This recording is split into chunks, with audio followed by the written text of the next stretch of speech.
Dapat lang. Grabe. Sobra na ho ang kanilang power tripping. Correct. Sobra na ho ang kanilang pang-aapi. Sobra na ho ang kanilang kapangagan. Daan sa Palasyo de Polvoron. Sa Palasyo de Polvoron, Bangag. Saan kayo nakakita ng isang bansa na mayroong special committee hearing dyan sa Kongreso na ang kanilang ginagawa at ang kanilang agenda ay protektahan ang mga durugista sa ating bansa? Correct. Gumising na po kayo mga kababayan ko. Tayong mga Pilipino, likas sa atin ang mga matatalino. Huwag po tayo magpaloko sa mga bayarang mainstream media na mali-mali ang kanilang binabalita. Isang nakakahiya bilang isang Pilipino sa ating bansa ng mga mambabatas daan sa Kongreso ay nagpistulan mga abogado ng mga durugista at sindikato sa bansang ito. Correct. Gumising na ho tayo. Hindi na po ordinaryo itong galawan ng mga buhaya dyan sa Kongreso. Kung Pilipino ka, kung mahal mo ang bayan mo, kung mahal mo ang inyong mga magulang, kung mahal mo ang inyong mga anak, mga kamag-anak at kapamilya, papayagan niyo ba na ang Kongreso sa Republika ng Pilipinas ay sila ang magtatanggol sa mga kriminal?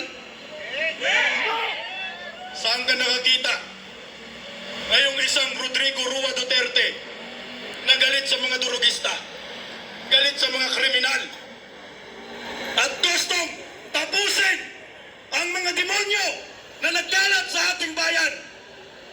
Ay sa pa ngayon ang iniimbestigahan. Saan ka nakakita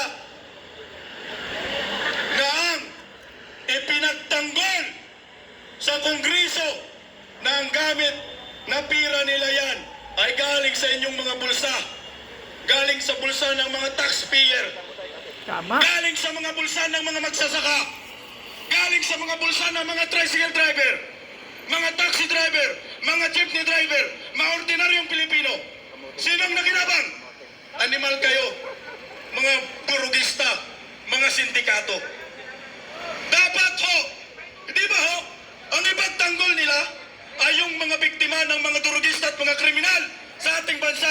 Yung mga nirep, yung mga ginahasa, yung mga matatanda na kung grabe nilapastangan ng mga buhaya at mga sindikato sa ating mga kriminal. Bakit ho? Ganito na ang bansa natin ngayon. Pagkatapos Rodrigo Rua Duterte, iba na ho yung nakaupo sa Malacanang. Sila na po ngayon ang nangangalaga sa mga kriminal. Correct. Tama pa ba ho ito? Correct.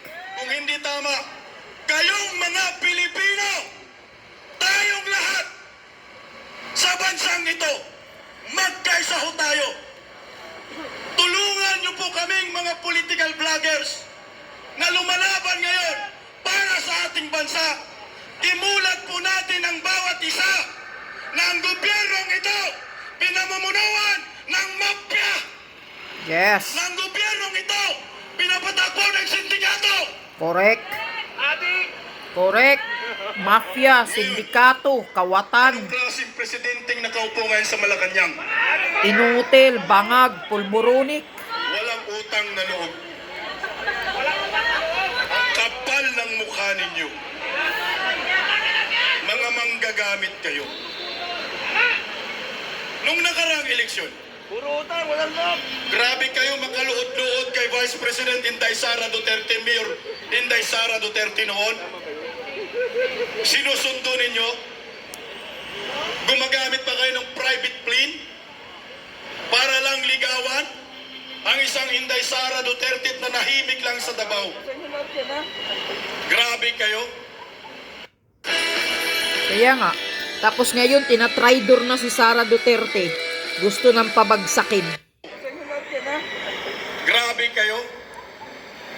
Pinagbigyan kayo ni Inday Sara. Sniper. Tinulungan kayo. Ikinampanya kayo ng libre. Pati mga Duterte diehard supporters, damay. Dahil binoto kayo. Hindi na po dapat kayo nakabalik sa Malacanang. Dahil matagal nang sira ang inyong apelidong Marcos. Correct. Wala nang sisirain sa apelyido ninyo. Matagal ng baho. Matagal nang sira. Hindi kayo nagpapasalamat sa ginawa ng mga Duterte. Yung tatay ninyo na nabubulok na doon. Utangin na sa Ilocos. Walang magpalibing ni Presidente. Ni isang Presidente ayaw ipalibing yung tatay ninyo. Kasi nga, diktadorya. Correct. Maraming human rights abuses na ginawa sa kasaysayan ng Republika ng Pilipinas. Maraming galit. Sa ekonomiya natin. Sa kanila nag-umpisa ang utang ng Pilipinas. Galit ang mga dilawan dyan sa tatay ninyo. Dumating yung Pangulong Corazon Aquino, tiningnan lang yung kabaong ng tatay ninyo na nabubulok na. Hindi yan ipinalibig. Dumating si Fidel B. Ramos, general na ho yun, pero hindi po ipinalibig. Kamag-anak pa, pero hindi po na ipalibig. Dumating si Irap, hindi rin na ipalibig. Kaya nga, ilang Dumating si presidente. Gloria, hindi rin ipinalibig. Dumating si Pinoy, hindi rin ipinalibig. 5 presidente ng Republika ng Pilipinas. Kaya nga, hindi. Isinusuka yung bangkay ng tatay ninyo. Yes, tinasuka si Ferdinand Sr. Nabulok. Dapat alam po ninyo ito. Huwag niyo po itong kalimutan ng history ng Republika ng Pilipinas. Dumating si Rodrigo Rua Duterte. 30 years po yung bangkay ng tatay ninyo. Hindi na pilipit na ipalibig. Ang nagpalibig ay sino? Si Rodrigo Rua Duterte! Yes, correct.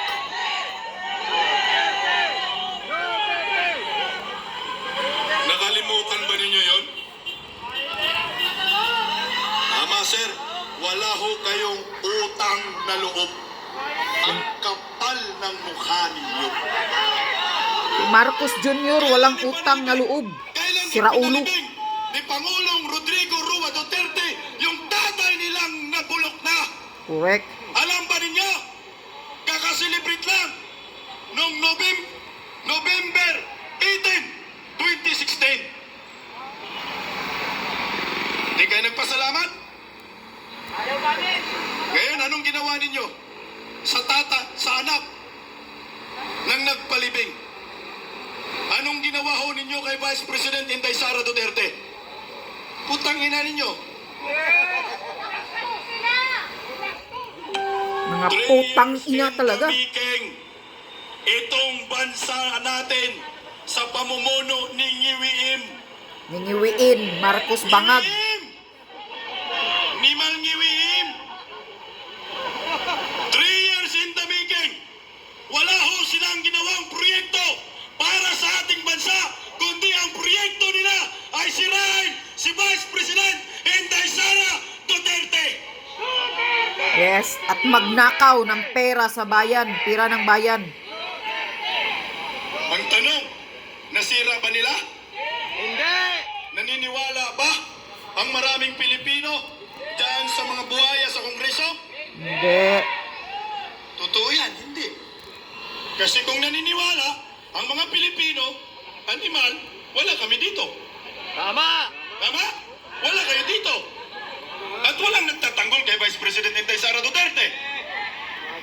Kasi nga, takot sila na mayroon pang isang Presidenteng Duterte na maupo sa 2028. Ngayon, mga kababayan ko, ito yung hamon ko sa inyo. Kami bilang isang political vloggers, dagdag kami ng dagdag sa aming mga channel. mga kasamahan po natin dito, sinasabihan niyo po kami, itigil na yung kangadakdak, lumabas na ho kayo.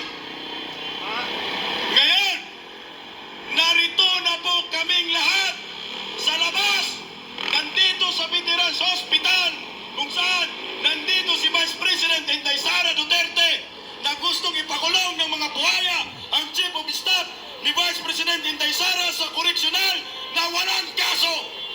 Hinahamon namin kayo, lumabas na kayo sa